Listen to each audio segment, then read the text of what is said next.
So Brian's touched on it. He touched on it on Lockdown LSU. Look, this recruiting calendar, it's a problem. Something has got to change. The NCAA hears us loud and clear, but is the proposed solution the right solution?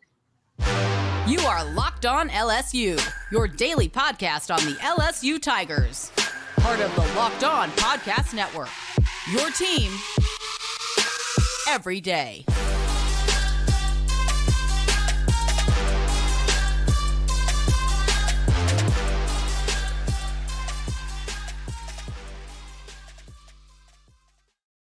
All right, what's up, y'all? Welcome into Locked On LSU. Thank you for making us your first listen every single day. We are free and available wherever you get your podcasts. Brian Smith, Locked On's official recruiting insider, joins us now. And just like all of our recruiting coverages, today's show is brought to you by LinkedIn. These days, every new potential hire can feel like a high-stakes wager for your small business. So that's why LinkedIn Jobs helps find the right people for your team faster and for free. Post your job for free at linkedin.com/lockedoncollege. Terms and conditions apply. Brian, always appreciate you for hopping on the podcast. I had a full plan of what I wanted to touch on with you. And then I saw the news that the NCAA is going to meet and discuss a potential new recruiting calendar. I said, screw what I had planned. We're going to talk about this. So the NCAA officials are meeting this week to discuss adding a third signing period. So this is coming out from ESPN. The first signing period, this is just a proposal. First signing period would be the last Wednesday in June. Okay. Wednesday after the regular season and the first Wednesday in February. Your thoughts? All right. Number one, let's start with the one in the middle. Right now, the last one was December 20th. They had the portal. They had everybody getting ready for the playoff and the bowl games and recruiting all pretty much colliding. It was horrific. I am not debating that. However, if you move it to the first Wednesday in December, especially like where I live in the South, you have high school football playoffs colliding. If you have a game on Friday or Saturday, do you really think the head coach, the parent of recruits, the coaches and all that want a kid during like a 3-day where the coaches can't come by Monday through Wednesday, and that kid's got all this pressure on two different fronts? How does that work? Do you want to be the mother of a kid who's trying to get ready for the state title game and picking between Georgia and LSU the same week? Those things are really hard. So I don't think that's a really good idea. I get at least it would alleviate signing day being the same time as the portal, and they've talked about that. It's still terrible. I don't know if you can fix it, to their defense, but it still creates other problems while you alleviate another one. That's one. Two, and this one is the comical part, and that's the one in June. It's very simple. Football is not like basketball. They have a November signing period when basketball seasons get ready to start. We all know who the elite basketball kids are early. It's a different kind of sport. Physical development and everything is totally different. You got 6'9" kids that weigh 190 that are ranked number 3 in their class. It's totally different. In football, when you have that many, there's maybe 100 to 200 kids like that in the country, but you got an 85-man roster, not a 13 to 15-man roster. So you got a lot of kids that aren't ready, and even Kirby Smart offers kids during senior years. So A, you're going to have kids that probably should have got offered, but later that are better than kids that you took in June. And then B, when you have kids that sign that early, they find out a coach is leaving during the season and it's an assistant or anything else, they're going to try to back out of their letter of intent. The NCAA is toothless. This is a disaster waiting to happen. It's bad enough as it is with kids not having any penalty for transferring or whatever it is. It will just add on to that fire. So how many holes you want to poke in this? I'm going to do a whole show just on the early signing period in June thing. That's how much I don't like it.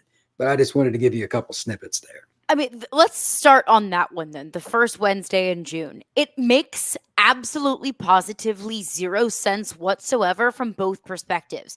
First of all, you sign in June. There's a difference between committing when you are a sophomore versus committing before your senior year.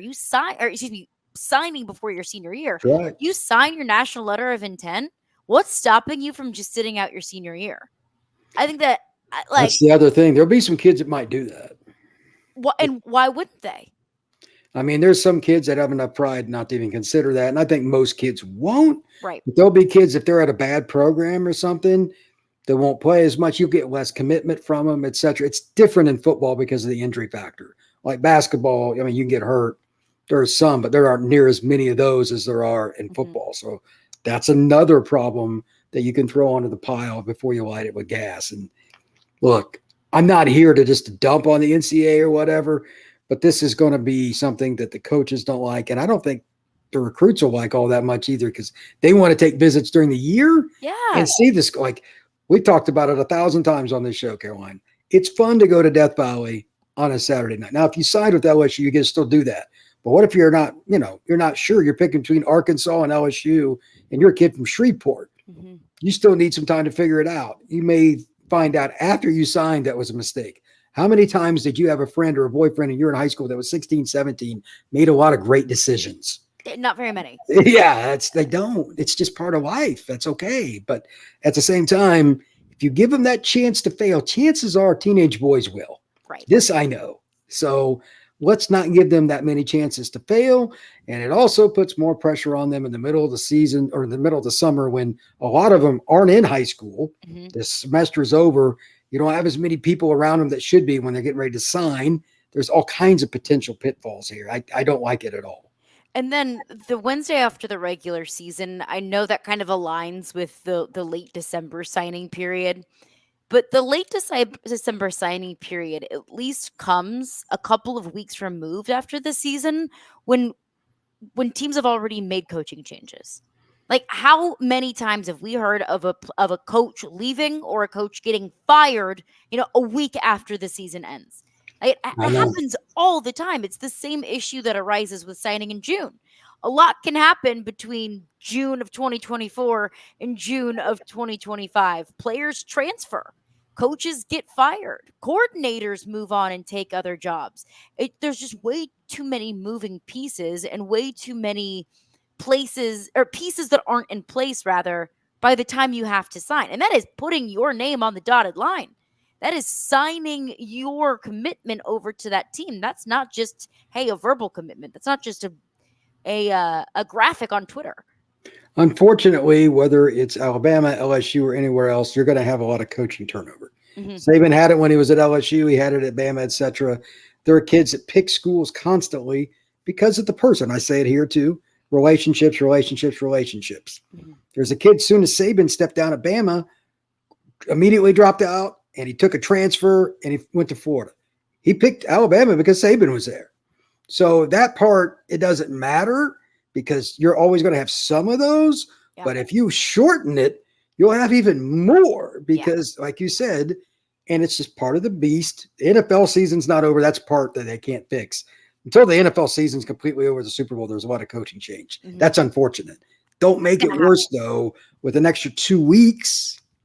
I think there's a problem there. I don't know how you fix it. Unfortunately, I don't think there is one. Mhm. But you put another 2 weeks back, they're going to wait to fire guys because they're going to. This is just fact. I know stories about this. They know a coach is leaving. They lie to the kid because they want him to sign. That's You so really, twisted. and it happens a lot. I'll leave it at that. If you put that in the first week of December, a guy they know they're going to fire or they're going to find another job or he's going to go to the NFL, he'll be quiet until after signing it. Fact.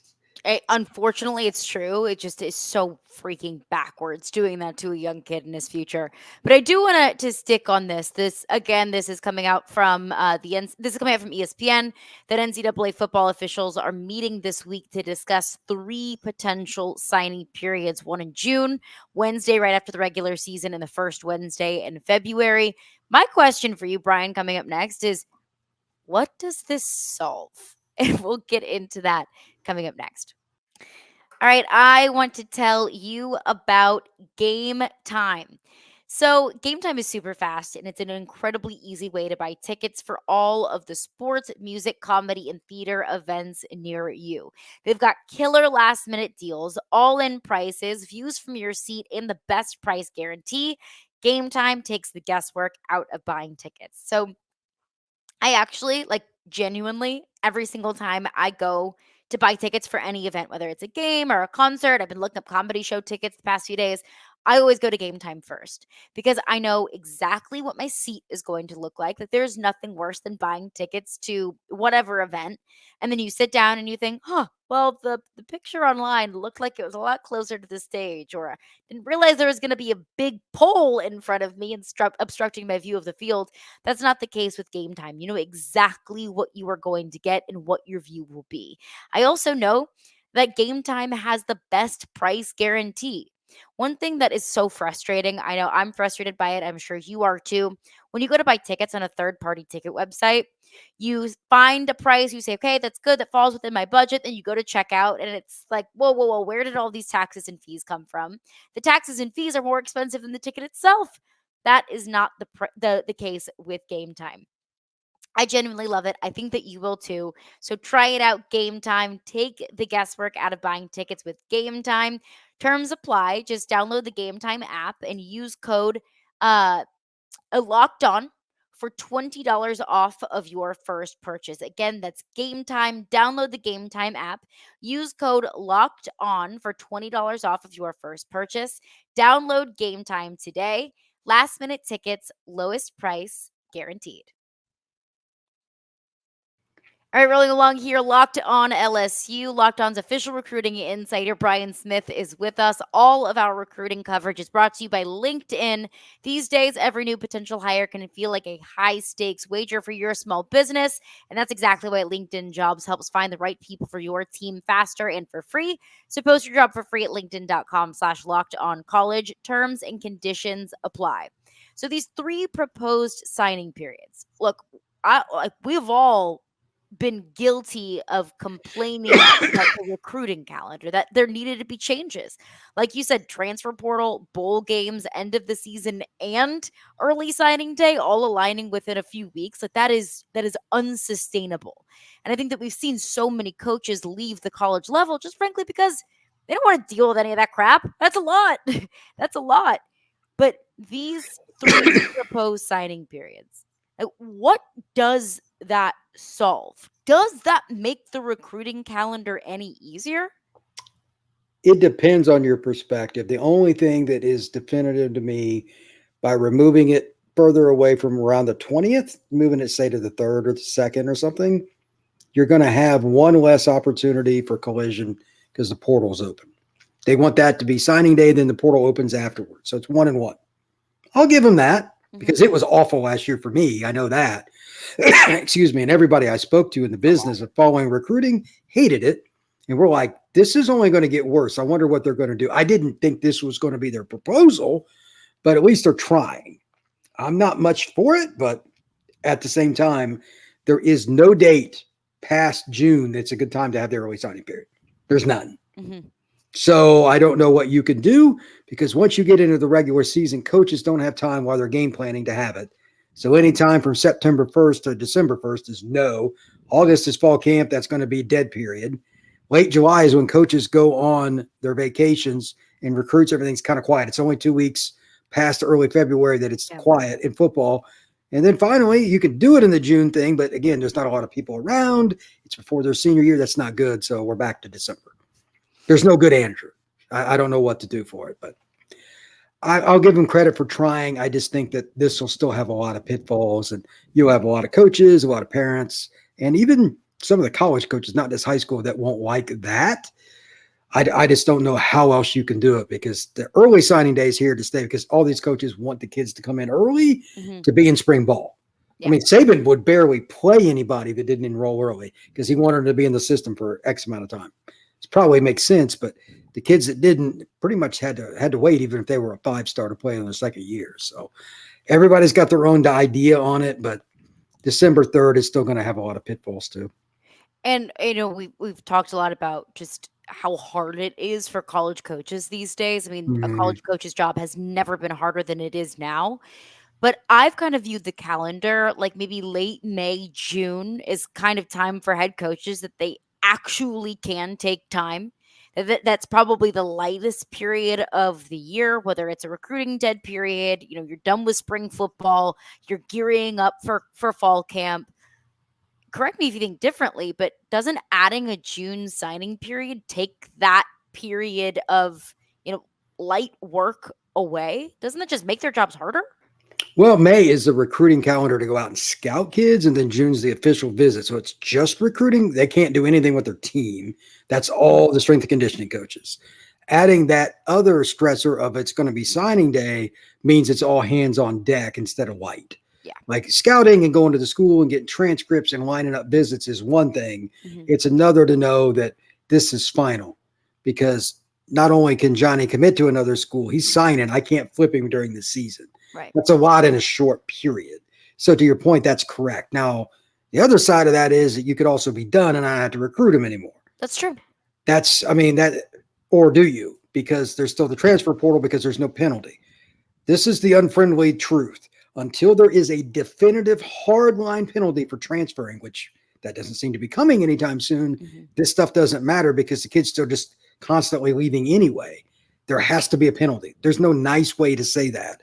And I know that's not the answer anybody in society wants to hear, but it's the only way you're going to get these coaches from stopping and trying to recruit kids off other rosters, first off. And we all know what's going on for a lot of money. Yeah. And then secondarily, too many kids don't care about where they're at academically or anything else because if they don't play early in their freshman, I'm just going to hit the portal. Well, how often does that work out? About half the kids that go into the portal go down a level. If you don't do well that first year or so, coaches don't want to hear about it. They go on to the next guy. They have no patience. It's hard in the portal because I think so many players see the success stories in the portal. Yeah, they don't hear about the other. Exactly. Yeah. Specifically the quarterback position.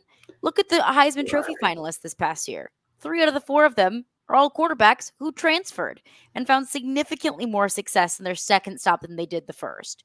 So I can understand players talking themselves into, well, that can be me. All I need is a change of scenery. All I need is a change of coaches. And that's not always the case. I mean, there are so many stories of players who just get forgotten after transferring. When we talk about the college football playoff, I know so many people have said, well, we've gotten to the point with the college football playoff. Let's just go back to the BCS days. And there are so many flaws in the college football playoff committee and the way that the playoff is going. I miss when it was just the BCS championship. Are we getting there with recruiting that we need to just go back to one signing day? Would that solve our problems? Well, then if you did that, it would still have to be in December because so many kids enroll early. So again, true. And that doesn't solve your problem. There isn't a great answer. The portal has made everything else a disaster, a complete disaster, because it's at the wrong time, but you need it in December because semesters are ending. I understand, but that's why recruiting is having it then so kids can enroll in January. But when you have them at the same time, everybody's scatterbrained and a lot of things fall through the cracks. On the other side of that, with the portal, it's because the kids are able to leave without penalty. That's the bottom line. It's the biggest problem in college football by a landslide. Nobody wants to hear it because they're afraid to get sued, talking about the NCAA, if they go back and don't put the power in the players' hands. Most 17 and 19-year-olds aren't very smart. They don't make very good decisions with that. So I'm sure you have many stories about ex-boyfriends and people that you knew as younger making those mistakes too. So myself. Well, I did. Me too. So yeah, at that age, you make rash decisions based on things called emotion. And I'm mad at you. And I don't want to hear that, blah, blah, blah. So until they fix that, I don't think the portal is going to do anything but cause more conundrums for recruiting and really everything else in college football. And I do think at its core, the transfer portal is a good thing. Your coach gets fired, your coach leaves. You might want to follow that coach. You might not want to be there. You want to go somewhere else with a coach that did recruit you. You're unhappy where you are. You were promised something that you didn't get. Well, now you get to take your power back and go somewhere where you feel like you are going to get what you were promised. That's the good part of the transfer portal. But unfortunately, there are so many unintended consequences. Same thing with NIL. At its core, it's a good thing. Like, players can finally make money off of the millions upon billions of dollars that they've been lining the pockets of the NCAA and of donors for so many years. They finally get to make money, but it's caused a lot of problems with it as well. But it is toothpaste in a tube. It is Pandora's box. There's no going back, and there's no right answer. And that's the really difficult position that we find ourselves in college football. Did you see the NIL deal that one Mr. Jackson Dart recently received? I don't believe that I did. Private jet company. Okay. So Right. some people are doing better than others. Yeah. I was like, oh my gosh. So maybe he can hook you up with a flight somewhere for a getaway weekend, Kara. I don't know. But I was like, that's impressive. I You know, remember whenever NIL first became legal, Bo Nix had an NIL deal with like Milo's yep. Sweet Tea, and I He did remember it at all of us 12:01 in the thinking morning when the first day you could do it. as Perfect. soon as you could do it. And I remember everyone thinking like, "Oh my gosh, this is so crazy. Bo Nix is posting an Instagram with Sweet Tea." Fast forward 2 years, we got the quarterback at Ole Miss endorsing private jets. My goodness gracious. That's My great. goodness gracious. All right, coming up next, we've got a huge recruiting weekend coming up for Brian Kelly on March 8th. Some familiar names, maybe some prospective LSU Tigers. What are some names to keep an eye out for? How big of a weekend is this really for LSU? We'll get into that coming up next with Brian Smith. All right, I want to tell you about FanDuel. Get buckets with your first bet on FanDuel, America's #1 sportsbook. Because right now, new customers get $150 in bonus bets with any winning $5 bet. That's $150 if your bet wins. So bet on all of your favorite NBA players and teams with quick bets, live same game parlays, exclusive props, and there's so much more that you can get in on the action with on the FanDuel Sportsbook app. It's not just money lines, it's not just spreads that you can make really fun live same game parlays, or you can place parlays that are constructed for you by the FanDuel Sportsbook app. There are so many different ways to get involved. So just visit fanduel.com/locked on and shoot your shot. Again, that's fanduel.com/locked on, and new customers get $150 in bonus bets with any winning $5 bet. FanDuel, official sportsbook partner of the NBA. All right, rolling along here, Locked On LSU. Locked On's official recruiting insider Brian Smith is with us. LSU has a massive, massive weekend coming up. The weekend of March 8th, it's a star-studded by name and also by literal stars that are attached to their name at LSU. You're going to see Bryce Underwood, the #1 overall prospect in the 2025 class, who's committed to LSU. Dakorien Moore, the #1 wide receiver in that class, who is being very heavily recruited despite his LSU commitment. You've also got several other recruits that have yet to make their commitments coming to LSU this weekend. Just overall thoughts, what really stands out to you about who's going to be there in Baton Rouge on March 8th, and also what this weekend means for Brian Kelly in the future recruiting classes? To put it in perspective, this is kind of like a list that Saban would have wanted when he was at Bama when they were totally rolling. Like, this is a who's list. Mm-hmm. You got Jaime Ffrench coming in. You've got Caleb coming in. Arguably the top 3 receivers in the country are all going to be on campus at the same time. Jaime Ffrench, Caleb Cunningham, Yep. Dakorien Moore. Correct. You can there's a couple of Dallas Wilson, there's a couple other guys you could put in that conversation, but it's a pretty limited list. Mm-hmm. Arguably the best quarterback in 26, certainly one of them in Diabell, South Florida kid. You have Harlan Berry and all these guys committed to LSU, or at least proceed to end up at LSU coming in, plus random guys like Maddox is coming in from Hattiesburg, Mississippi, big-time defensive lineman. He's a kid I've been talking to. He can go wherever he wants. He's got visits lined up to Miami and Auburn and Ole Miss all over the place. They have elite players. That's, if you take nothing else from this little bit of time here on Caroline's show, note that LSU's recruiting list this coming 8th of March will be the best in the country. I don't need to research it. It's ridiculous. Number 2, we've talked about a lot how they've done a good job of kind of honing in on the state of Louisiana, and they have again this year. But the kids they're bringing in from out of state, if they're going for a player from Texas or Florida or whatever, it's a kid that might end up being top 5, top 10 in their entire state, if not top 5, top 10 in the country, like Dakorien Moore. Right. So they're going big or going home. I don't know if many of these kids will commit because they have so many options, but the fact that you can get all of them on campus, plus like James Simon, I love him as a running back out of Shreveport, kids like that coming down as well. And you see the opportunity for LSU to end up with the top 5 class, if not the #1 class. This is how you lay that groundwork. If you get them on campus now in March, they will more likely take visits officially in either May or June, the 2 months in the calendar that most kids take their visits. So it's from Tampa to Dallas, kids Georgia, all over the South. The elite players are coming to Baton Rouge on March 8th. And March is such an incredibly important month, especially with this kind of shifted recruiting calendar now that December really is signing day. It's no longer early signing day, it's just signing day.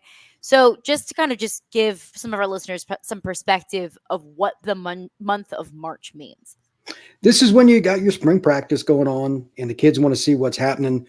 What would I be like? What would a coach be like if I was there? If you do not do well in March, you will not sign a top class. You may not sign a mediocre class. Again, it's easier to sell LSU than most programs. I fully gather that. But at the same time, your practices aren't the only thing they're seeing. Your academic advisors, how everybody shows the kids around campus and going to class. It is a big to-do. Yeah. You only get a small window with unofficial visits. Like official is 48 hours. Unofficial, 5-6 hours a kid is there. And it's the difference most of the time for the out-of-state kids, at least, whether or not they come back when it does count and kids make their decision and eventually put pen to paper for the Tigers or not. So LSU does a great job with it. Obviously, they wouldn't have this list if the people in the back office hadn't done a good job and Kelly and his staff hadn't done a good job. Right. But now they got to capitalize on it. I won't be able to tell you anything more than that, just like anybody else. But March 8th is kind of where it starts for this Tigers recruiting class, because trying to shore up, making sure Dakorien sticks with them. I think this is his first time back in Baton Rouge since he committed. You got guys like Maddox coming from Mississippi. You got James Simon coming from Shreveport. These are kids that can go to any school they want in the country. It's a really fascinating list. And look, that's one thing that I've reiterated on the show is if players decide to sign elsewhere, then that's their decision. As long as you feel like this coaching staff, this recruiting staff did everything in their power to get that player in Baton Rouge, and they ultimately decide that somewhere else is better off for them, then that's out of your control. As long as you're doing everything in your control, that's all you can really ask for from a recruiting staff and a coaching standpoint. But last one for you, Brian. You mentioned how there's a good mix of in-state kids versus out-of-state kids. You got Bryce Underwood, Dakorien Moore, players that are already committed and players that have yet to commit. Why is it important, or what do you think is the benefit of that mix? Trying to make sure you get your positions filled. This is another really good year in the state of Louisiana, but like defensive tackle, it's not top of the board in the state, just the way it is. They need corners. You and I have touched on that 85 times, probably in the last 85 times I've been on the show. Yeah. They have Chris Ewald coming in, arguably the best corner in South Florida. Matter of fact, he told me, I'm going to see him Sunday, that he's going to prove once again he's the best corner in Florida at the Under Armour event. He's a South Florida kid, to say the least. But he's going to visit. These kinds of kids coming in that are the elite fill holes that the state of Louisiana can't. They'll sign 12, 14 kids from Louisiana probably this year. The ones they don't will be elite players from Texas, Florida, New Jersey, Georgia, wherever it is. There's a reason they're going after those guys. Michigan and Bryce Underwood. I know that's really random for them. Who would have thought? Well, Brian, you're the best. Appreciate you as always. Where can the people follow some more of your fantastic recruiting coverage? At FB Scout _Florida. There's a lot of recruiting stuff going on. I have a lot of Under Armour videos. They've got a special combine just for IMG Academy. That's an Under Armour event just for that school. They got 20 plus Power 5 kids at that program. It's crazy. And then on Sunday, I'll be down in South Florida. LSU's probably offered 25 kids down there. So I'll be at those. There'll be videos, pictures, some insights on recruits from all over the place. You're the best. We'll be tuning in. Brian, appreciate you, and we'll chat next week. All right. Take care. Thank you, Caroline. I appreciate it.